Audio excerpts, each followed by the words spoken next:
I was finally able to lose 33 pounds last year, and I didn't do it by grinding or hitting the gym every day, and I certainly didn't do it with any kind of crash diet or 30-day weight loss plan or anything like that. I decided to approach it a little differently this time. And in this video, I'll explain how I finally got it to work. All right, so 33 pounds in a year averages out to just a little more than a half a pound a week. That's definitely not some huge headline grabbing number, but it's the only way that actually worked for me.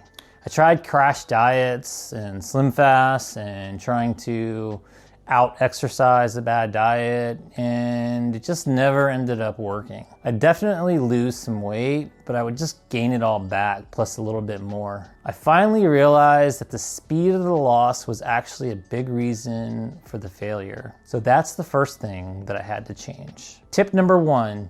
The anti-sprinting mindset. Trying to lose it all at once isn't just hard, it's actually pretty unhealthy. I realized that if I rushed the process, I was just gonna gain it all back again. So I had to commit to playing the long game, even when it felt like very little was happening. Everyone says it takes 21 days to form a habit, but a study from University College London found that for some people, it actually takes up to 254 days.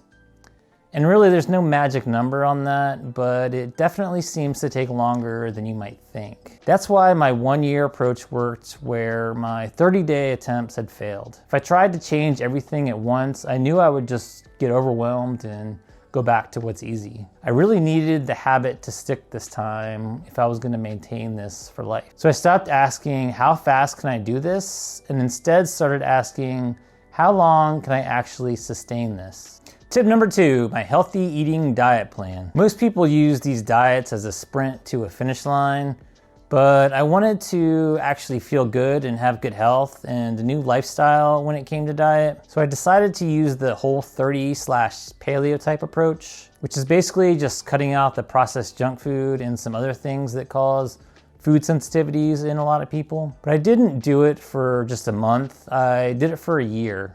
And I actually still continue to follow it, and I plan to follow it for the rest of my life. Not perfectly, but as a baseline. By committing to a year, I removed that whole idea of a countdown in my head.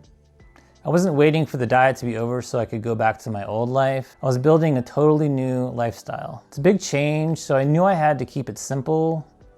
I eat close to the same thing, or at least the same pattern every day. For breakfast, it's a hard-boiled egg, carrots dipped in guacamole and some meat. For lunch, it's a salad with some meat on top, usually chicken. And for dinner, it's meat with vegetables with olive oil on top. It sounds boring, but after a while, it just became my way of eating. And yes, the rest of my family thinks I eat kind of weird, but that's okay. It works so well and I feel so great, I don't really care. Tip number 3, the crutch. Overcoming sugar addiction is a real physiological battle. Your brain actually lights up on the scans the same way it does for much stronger substances. I knew if I went cold turkey on everything sweet, I just wasn't gonna win. The cravings would get so overwhelming that I'd eventually just snap and eat a bag of cookies. So I used dried fruit as a crutch. There was this trail mix I would buy with nuts and dried cranberries. It did have some added sugar, which technically isn't Whole30/Paleo approved, but it gave my brain that hit it was screaming for while I worked on the bigger habit of not eating processed junk. I figured it's much easier to move from candy to dried cranberries, which happen to contain added sugar, than to go completely cold turkey. Once the intense cravings died down, I eventually dropped that too. I should also mention too that I do eat processed meat.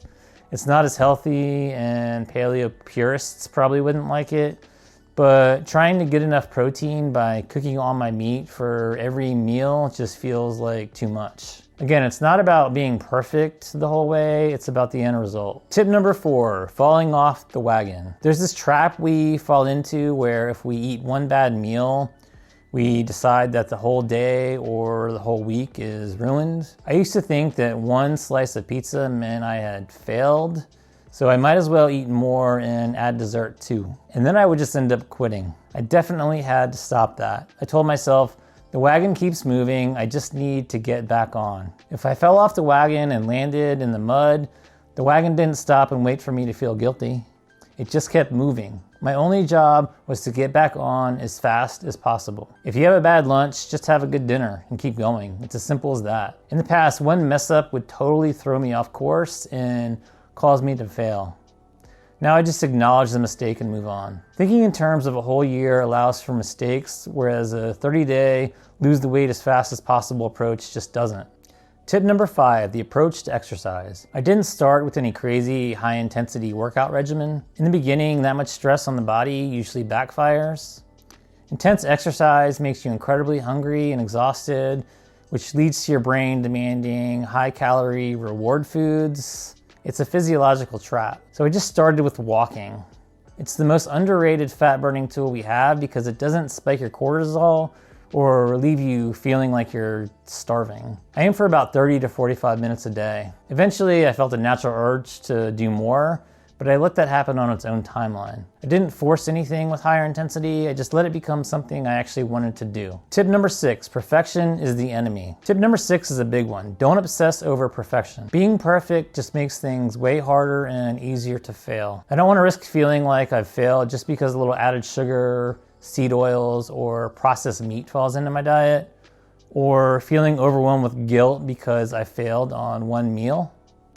Building the habit first is key. If you build a mediocre habit, you can improve it later. But if you try to build a perfect habit and fail, you have nothing. I stayed focused on the 1-year goal, stayed kind to myself when I messed up, and I just kept showing up. I realized that 80% consistency for a year would beat 100% consistency for 2 weeks every single time. Losing 33 pounds is just the beginning. And it's not just the number on the scale, it's changed my life in so many ways. I wake up most mornings feeling great and inspired, and my work has improved. I'm better able to show up for my family, and I'm just overall a much happier and more energetic person now than I used to be. So if you're feeling stuck in that cycle of starting and stopping and you're wanting something different, this is what you need to do. Give yourself more time, eat real food, don't obsess over perfection, and if you fall off, just get back on. It's as simple as that. Do this and you might be surprised at how much further you actually get. If you found this video helpful, I'd really appreciate it if you could hit that like button. It really does help a lot. Also, consider leaving a comment letting me know your thoughts and experiences, and consider subscribing for more content like this.